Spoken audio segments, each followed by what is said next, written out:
Hi, so today I'll be doing my informative speech on how to make pumpkin spice scones from scratch.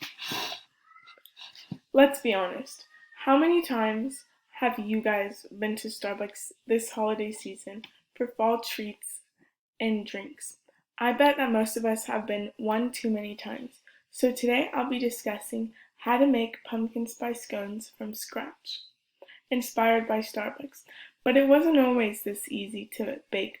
According to Ben Pankow in an article titled The Great Uprising, How a Powder Revolutionized Baking, published on June 20th, 2017, this article talks about how in the 1850s, getting the ingredients to bake was a very long process and took lots of planning. Thankfully, we don't have that today, and we can just go to the grocery store. First, I'll be discussing the ingredients needed for making pumpkin spice scones.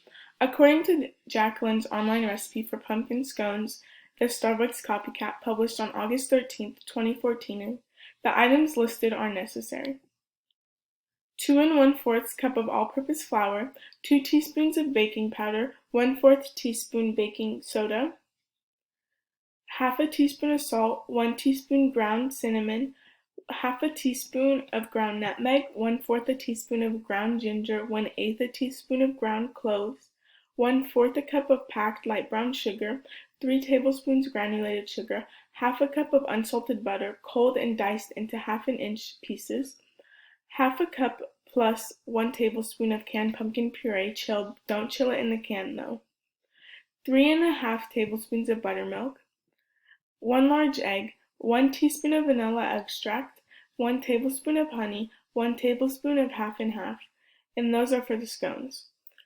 We'll also need 1 cup powdered sugar, 2 tablespoons half and half, and you add more if needed for the glaze. Lastly, we need 3/4 cup of powdered sugar, 1 tablespoon pumpkin puree, 1/4 a teaspoon of ground cinnamon, 1/8 a teaspoon of ground ginger, 1/8 a teaspoon of ground nutmeg, and 1 tablespoon of half and half for the pumpkin icing. I get my ingredients from Walmart, but you can get them from any grocery store. According to Joanna Blithman, the author of an article titled Why Home Baked is Best, published on November 24th, 2007, explains how baking at home is better for your health than buying pre-baked goods. The majority of shop-bought baked products are made using cheap commodity oils or artery-clogging, chemically hardened oils such as soya and palm, the plants for which are likely to have been grown on what was once lush forest. Since I have went through the ingredients, next I'll be talking about the step-by-step process. According to Jacqueline's online recipe for pumpkin scones, first we need to make the scones. First we're going to preheat the oven to 425 degrees. In a food processor, we're going to pulse together the flour, baking powder, baking soda, salt, cinnamon, nutmeg, ginger, cloves, brown sugar, and granulated sugar until well blended. If you don't have a food processor, you can use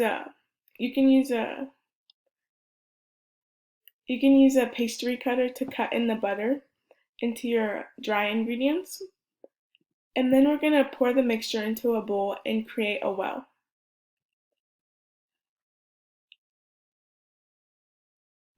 Whenever I make these scones, I find it easier to use a food processor because it incorporates all the ingredients well and makes sure there are no big clumps of butter. If you don't already have one, you can buy one from an appliance store like Target or Walmart. There are many benefits to baking with cinnamon, nutmeg, ginger, and cloves. According to an article titled Spice Up Your Holidays with Brain Healthy Seasonings by Uma Naidoo, published on December 7th, 2016 by Harvard Health Publishing, this article states that researchers have discovered that cloves, cinnamon, nutmeg, and other spices that we mix into baked goods and savory dishes contain nutrients that sharpens memory, reduces stress, or improves sleep and other benefits. Second, we need to combine the wet and dry ingredients. In her recipe online, we're gonna need to mix in the wet ingredients, the chilled pumpkin puree, the buttermilk, the egg, the vanilla extract, and honey.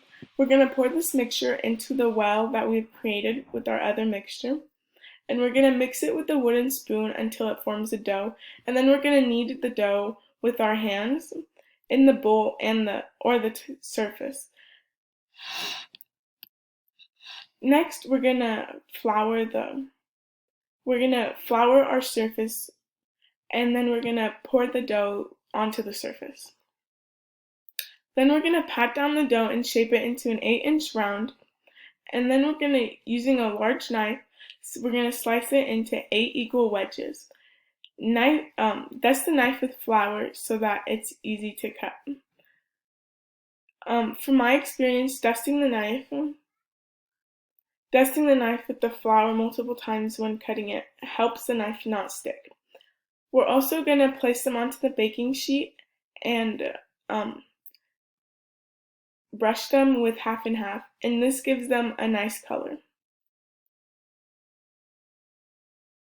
And then we're going to bake them for 13 to 15 minutes. Once we're done baking, we're going to let them cool for 10 minutes. Now I have discussed the ingredients needed in the step-by-step process. I'll discuss the decorating process.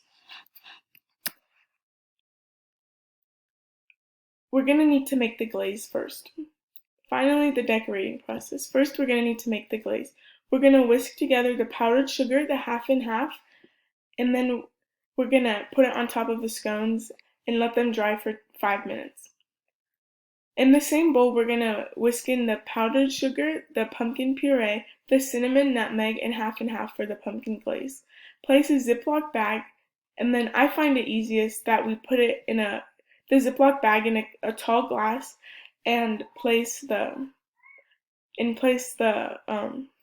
pumpkin glaze in the plastic bag. Cut a piece of the corner and drizzle on top of the scones because you get more mobility. And then lastly, eat your scrumptious creations. In conclusion, I have showed my audience how to make pumpkin spice scones from scratch. I've discussed the materials needed, the step-by-step process, and the decoration process. Baking